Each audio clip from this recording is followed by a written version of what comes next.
Asian para games.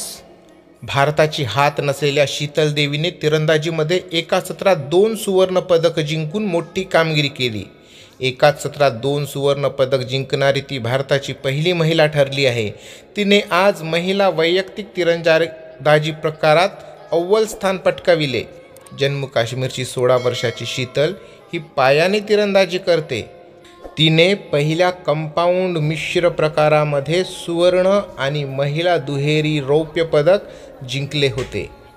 Sheetal ही किश्तवाड येथील एका दुर्गम भागातील सैन्याच्या शिबिरात राहत होती.